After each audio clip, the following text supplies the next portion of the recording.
Okay, jadi Alhamdulillah untuk minggu yang ke-10 pada pagi ini kita akan cuba berbincang berkongsi berkaitan tajuk seterusnya iaitu kaedah-kaedah asas fiqh, asas fiqh dalam bahasa Arabnya. Kaedah tu qawaid, qawaidul fiqhi, iaitu kaedah-kaedah asas dalam ilmu fiqh lah. Okay, jadi kaedah-kaedah asas fiqh ni sebagaimana saya nyatakan dan kongsikan ada 5 perkara, iaitu al-umur bimaqasidiha, al-yaqin la yuzalu bisyak, al-masyaqqah tajlibu taysir, yang keempat ad-darar yuzal, dan yang kelima al-adah muhakkamah. Kita akan pergi pada salah satu sebentar lagi. Okay, ini merupakan 5 asas dalam kaedah fiqh. Sebelum kita pergi kepada kaedah-kaedah yang dinyatakan tadi, kita lihat dulu apa yang dikatakan berkaitan kaedah-kaedah fiqh tadi. Jadi kaedah-kaedah fiqh itu dalam bahasa Arabnya qawaidul fiqhi. Jadi qawaid fiqh ni adalah gabungan dua perkataan, iaitu qawaid dan fiqh, iaitu yang mana masing-masing kedua perkataan ni membawa erti yang berlainan lah. Jadi sudut bahasanya qawaid ialah kata jamak atau plural bagi qaidatun. Qaidah jamak dia qawaid, yang bererti asas-asas atau dasar-dasar bagi sesuatu. Ini dirujuk daripada firman Allah SWT dalam surah Al-Baqarah ayat 127. A'udzubillahi minasyaitonirrajim. Wa idh yarfa'u Ibrahimul qawa'ida minal baiti wa Ismailu Rabbana taqabbal minna innaka antas samiul alim. Jadi dalam firman Allah SWT ini ada perkataan al-qawaid, yang mana artinya dan ingatlah ketika Nabi Ibrahim bersama-sama Nabi Ismail meninggikan binaan asas-asas, iaitu tapak Baitullah, iaitu Kaabah lah. Sambil keduanya berdoa dengan berkata, wahai Tuhan kami, terimalah daripada kami, sesungguhnya engkau lah yang maha mendengar lagi maha mengetahui. Jadi perkataan qawaid di sini diartikan dengan binaan asas-asas. Jadi qawaid dalam ilmu fiqh ni kita ambil sempena firman Allah SWT, iaitu bererti dasar-dasar atau asas-asas sesuatu. Jadi fiqh pula ataupun fiqh dari sudut bahasanya bermaksud pengetahuan atau pemahaman. Itu dari bahasanya lah. Fiqh itu ialah pengetahuan ataupun pemahaman. Jadi fiqh itu atau fiqh menurut istilah pula para ulama ahli fiqh kontemporari atau semasa ni memberikan erti fiqh secara eksklusif, iaitu berkaitan atau berkisar pada hukum-hukum amali atau hukum-hukum perbuatan praktikal yang diambil daripada dalil-dalil yang tafsili, terperinci. Jadi itu pengertian ataupun erti yang diberikan oleh ulama semasa lah berkaitan fiqh itu. Jadi dari sudut bahasanya, dari sudut etimologinya, perkataan fiqh itu lebih menghampiri maksud ilmu. Jadi fiqh itu ilmu ataupun pengetahuan lah. Ini dirujuk daripada firman Allah SWT dalam surah At-Taubah ayat 122. A'udzubillahi minasyaitonirrajim. Wa ma kana al-mu'minuna liyanfiru kaffah falaula nafara min kulli firqatin minhum ta'ifatun liyatafaqahu fid dini wa liyunziru qaumahum idza raja'u ilaihim la'allahum yahdharun. Barakallahu azim. Jadi artinya firman Allah SWT ini, dan tidaklah orang-orang yang beriman keluar semuanya untuk pergi berperang. Oleh itu hendaklah keluar sebahagian sahaja daripada setiap puak-puak antara mereka itu, supaya ada yang tinggal tu mempelajari secara mendalam ilmu yang dituntut.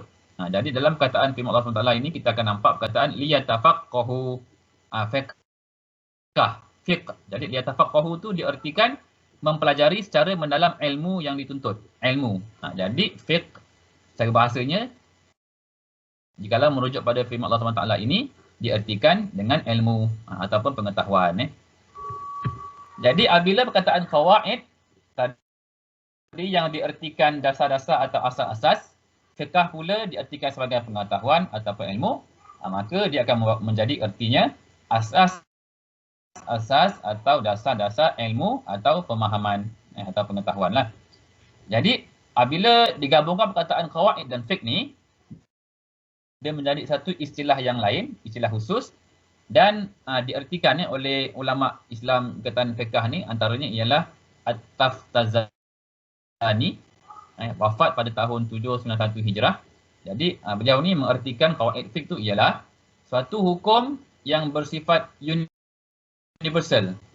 Yang bersifat universal ataupun kulli yang dapat diaplikasikan kepada seluruh juz'inya atau seluruh bahagiannya agar dapat dikenal pasti hukum-hukum juz'i tersebut daripadanya. Macam susah nak faham. Jadi, qawaid fiqh ni, kaedah-kaedah fiqh ni dikatakan ialah satu hukum yang bersifat universal. Maksudnya dia menjadi rujukan lah, menjadi satu rujukan bagi setiap kes atau setiap isu yang berkaitan dengan isu yang sama.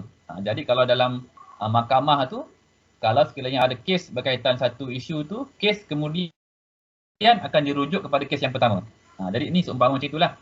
Jadi kaedah fiqh ni ialah hukum yang bersifat universal.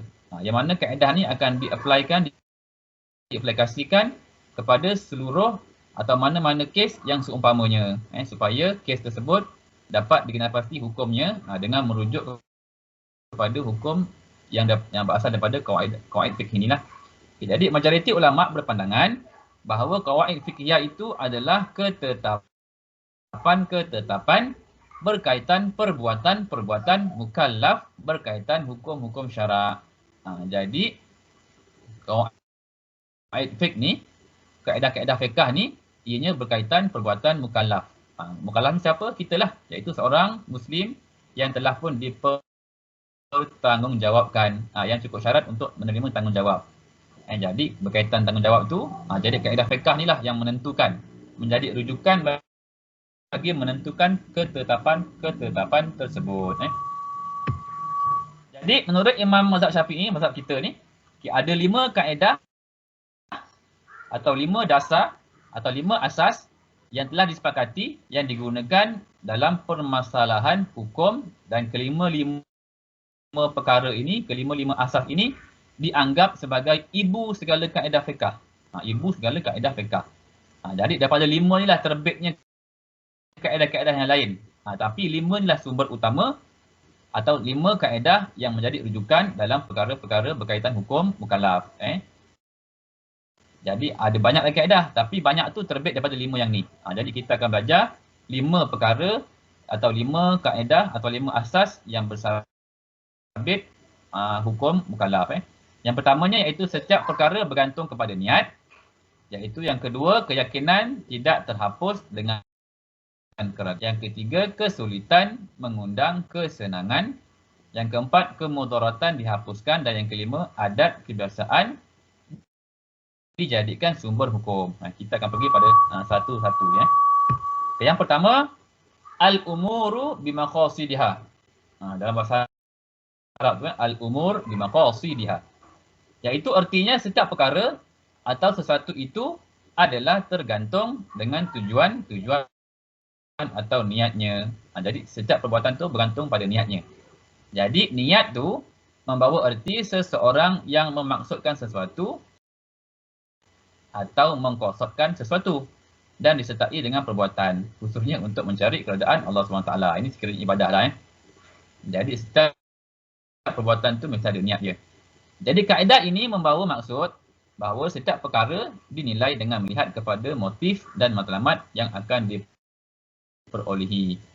Ia juga bermaksud setiap perkara atau perbuatan dinilai dan bergantung kepada niat seseorang. Dengan itu setiap amalan yang dilakukan oleh mukallaf bergantung pada apa yang diniatkan. Jadi setiap apa yang kita buat ni bergantung pada niat. Dan jikalau dalam ilmu jenayah tu, kalau kita belajar ilmu jenayah dalam ibadah tu, ada satu topik dia, ada jenayah, bahawa jenayah tu ada tajuk qisas. Kalau yang pernah belajar, bahawa qisas tu setiap hukuman-hukuman yang setiap mukallaf atau muslim tu yang lakukan, hukuman tu berdasarkan pada niat. Contohnya kalau dalam kes bunuh,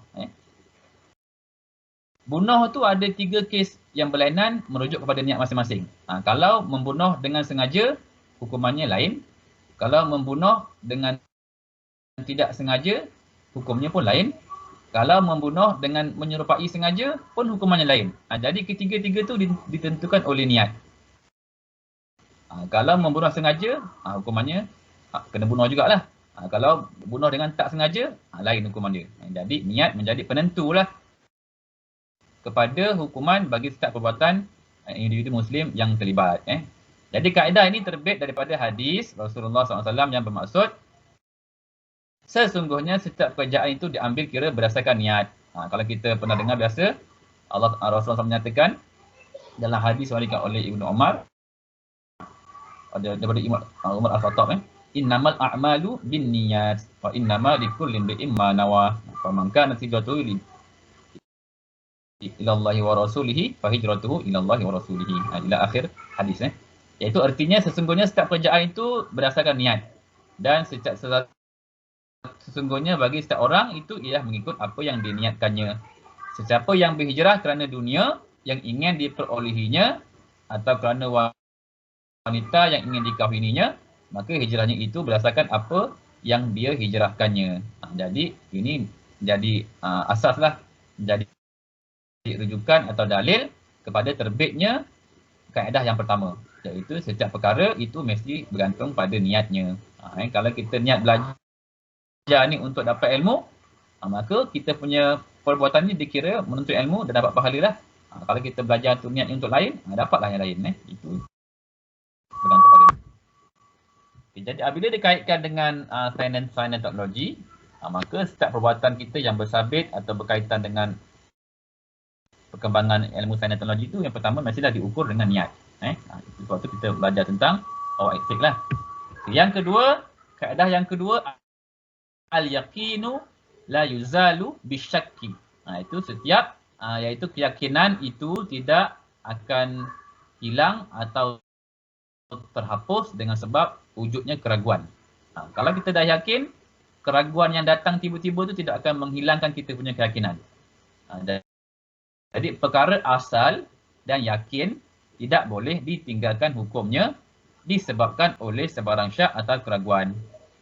Sekiranya seorang itu yakin suatu perkara dan dah ditetapkan hukumnya, kemudian ada syak atau keraguan terhadap keyakinan tersebut, maka keyakinan yang asal tadi masih kekal. Jadi hukum yakin tadi masih kekal dan tidak perlu berpegang atau beramal dengan perasaan syak ataupun keraguan yang baru wujud dalam diri. Ini kalau kita lihat contoh macam sekiranya kita ada wuduk, contohnya kita dah ambil wuduk. Tiba-tiba kita syak. Kita macam ragu-ragu. Kita dah ambil wuduk ke belum ni? Macam ni nak menentukan hukum tu. Sebab kita nak solat ni. Jadi kita pegang pada yang kita yakin. Kita yakin kita dah ada wuduk. Dan ketiadaan wuduk tadi tidak yakin. Dia datang selepas kita punya keyakinan ada wuduk. Maka kita akan berpegang pada kita punya keyakinan yang asal tadi, ada wuduk. Jadi kita boleh solat, bolehlah baca Quran sebab kita berpegang pada keyakinan yang asal tadi ada. Tapi kalau kita asalnya kita tak yakin, maka tak yakinlah kita punya pegangan. Jadi kaedah ini terbit antaranya daripada sabda Rasulullah SAW yang bermaksud, apabila seseorang kamu ragu-ragu ketika solatnya, sembayangnya, ia tidak ingat berapa rakaat yang telah dibuatnya, lakukannya, 3 ke 4.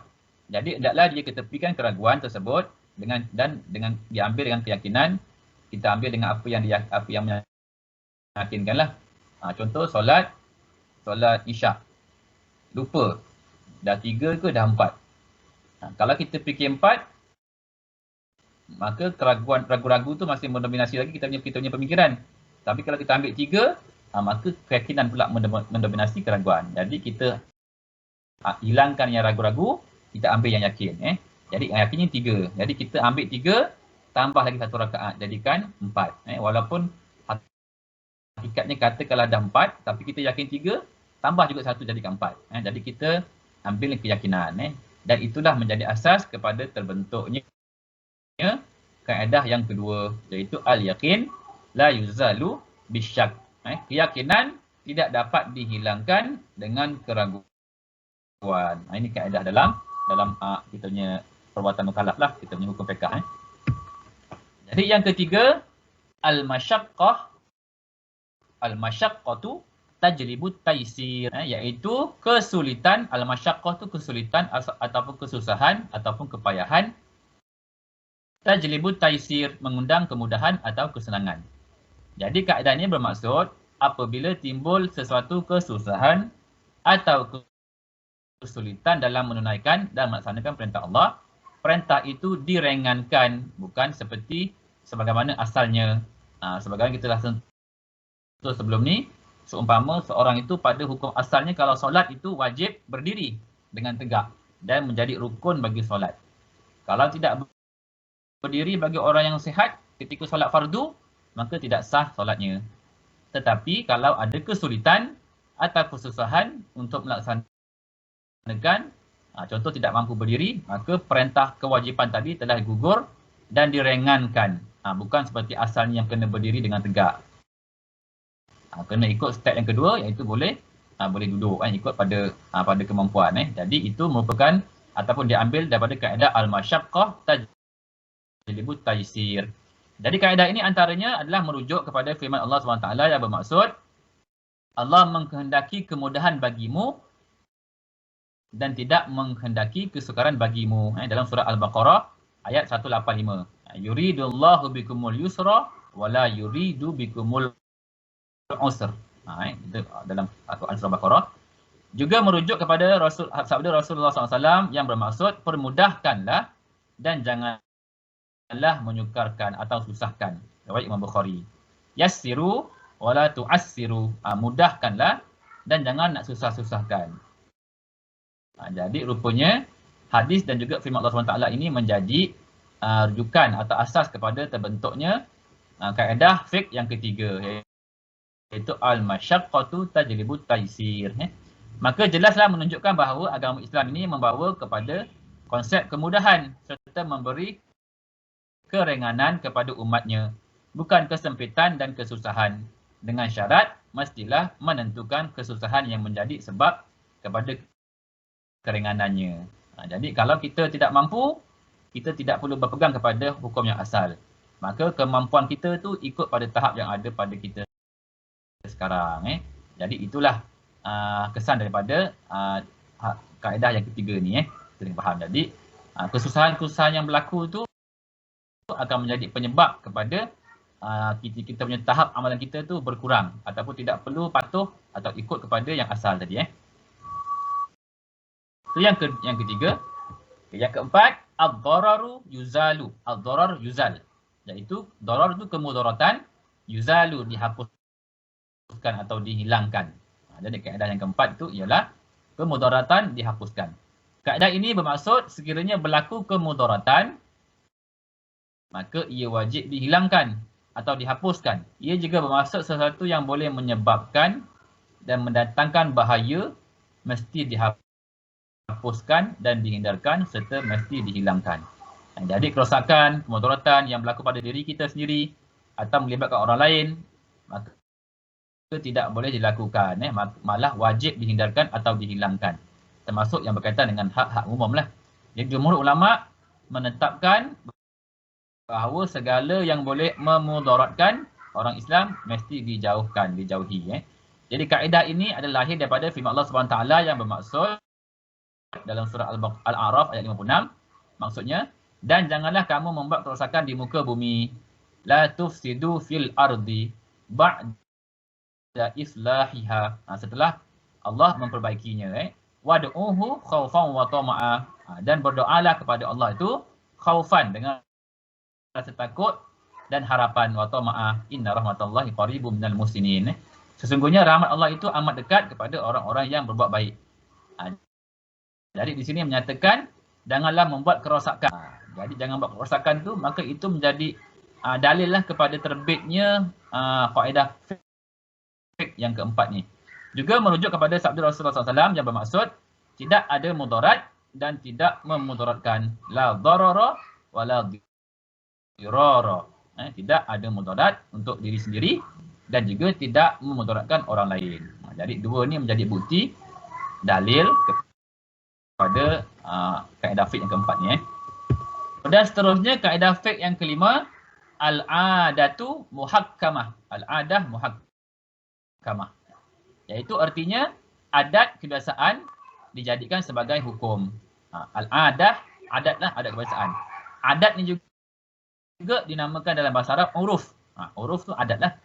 Jadi adat tu kebiasaannya bermaksud perkara yang diulang-ulang menurut kebiasaan sesuatu golongan mengikut cara tertentu dan diterima secara logik. Jadi adat juga diartikan sebagai apa jua yang telah dikenali oleh manusia yang menjadi suatu kebiasaan yang berlaku dalam kehidupan mereka, sama ada berbentuk perkataan ataupun berbentuk perbuatan. Jadi kaedah ini bermaksud bahawa adat kebiasaan dapat ditetapkan atau dijadikan sebagai hukum atau adat dalam menentukan hukum sesuatu lah. Tetapi penentuan hukum ataupun pendalilan daripada adat ini tidak muktamad. Tidak muktamad lah. Maksudnya tidak muktamad, bukan sumber utama lah. Jadi ulama telah menetapkan bahawa uruf dan adat kebiasaan itu merupakan salah satu daripada sumber hukum. Jikalau tiada nas. Nas tu maksudnya ayat Quran ataupun hadis Nabi Muhammad SAW. Kalau tak ada ayat Quran yang menegah atau tidak ada hadis Nabi Muhammad SAW yang menegah suatu perbuatan atau perkataan tu, maka kita rujuk menjadikan sumber daripada adat ataupun uruf untuk menetapkan hukumnya boleh ataupun tidak boleh. Jadi uruf tu bermaksud sesuatu yang telah dikenali oleh manusia atau masyarakat dan menjadi kebiasaan pada mereka mengikutinya, mematuhinya. Sama ada perkataan, perbuatan atau perkara-perkara yang mereka tidak lakukan. Itu namanya uruf lah. Jadi sekiranya uruf ataupun adat tu, kebiasaan tu bercanggah dengan nas Al-Quran ataupun hadis, maka ia telah ditolak, ia tertolak, ia tidak boleh diguna pakai ataupun ia tidak boleh jadikan sumber hukum. Jadi ulama menjadikan uruf sebagai satu asas dalam hukum, tapi tidak muktamad. Ini merujuk atau melihat kepada firman Allah SWT dalam surah Al-A'raf ayat 199. A'udzubillahi minasyaitonir rajim. Khudhil afwa wa'mur bil 'urfi wa a'rid 'anil jahilin. Terimalah apa yang mudah engkau lakukan dan suruhlah dengan perkara yang baik. Wa'mur bil 'urfi. Suruh dengan perkara yang baik. Jadi uruf tu ialah maksudnya perkara yang baik. Serta berpalinglah jangan dihiraukan orang-orang yang jahil, yang degil dengan kejahilannya. Jadi Allah menyebut al-uruf, al-urfi, iaitu perkara-perkara yang baik. Jadi kaedah ini juga berdasarkan kepada hadis daripada Rasulullah SAW yang bermaksud apa yang dinilai oleh orang Islam itu baik, maka ia adalah baik di sisi Allah. Dan apa yang dinilai buruk oleh orang Islam, buruklah ia di sisi Allah. Riwayat Al-Hakim.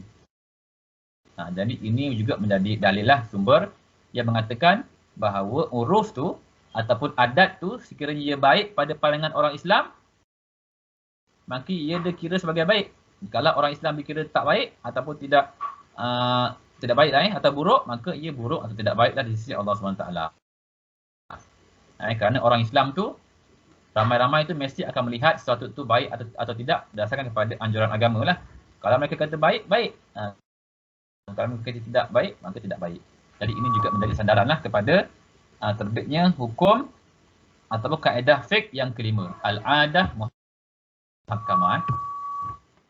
Jadi walaupun uruf tu boleh dijadikan sumber hukum, tapi ia bukan dalil atau sumber hukum yang tersendiri. Macam Al-Quran tu dia sumber sendiri. Begitu juga hadis. Tapi uruf ni dia bukan yang sendiri. Uruf ni perlu dirujuk kepada dalil-dalil syarak. Bila uruf itu sebagai salah satu cabang mengeluarkan hukum, maka ia merupakan satu bentuk keringanan dan rahmat Allah yang menurunkan syariat. Allah Maha Pemurah, Allah Maha Kasih Sayang tu. Jadi antara buktinya ialah Allah membenarkan atau menggalakkan ataupun mengizinkanlah sesuatu perkara itu jikalau tidak terdapat nasnya pada Al-Quran, pada hadis, maka adat atau uruf setempat itu dijadikan sebagai sumber hukum.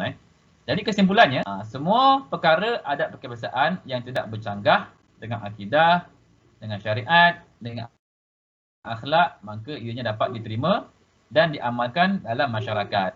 Tapi kena patuh syarat-syaratnya.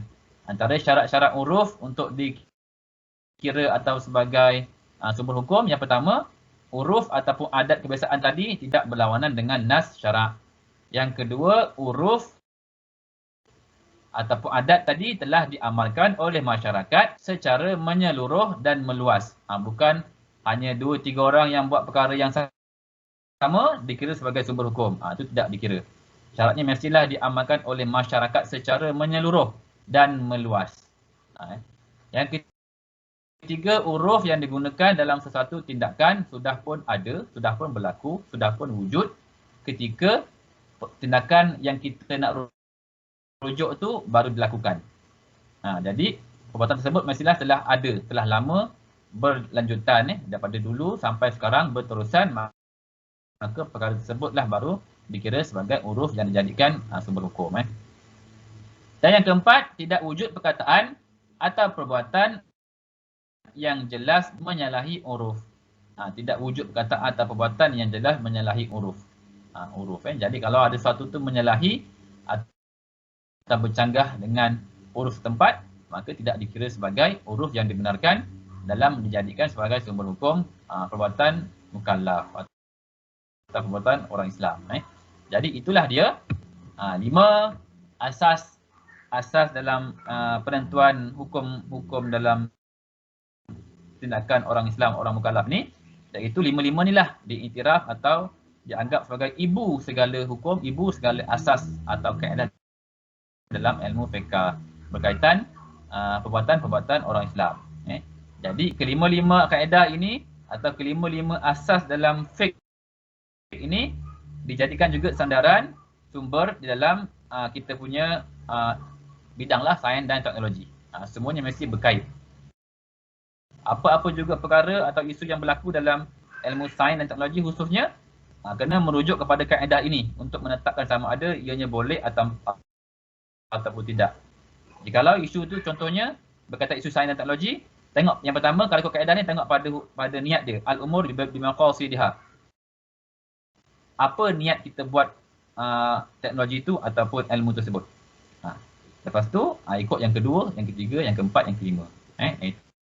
Itu penentuan lah. Okey, itu sahaja kita punya perkongsian.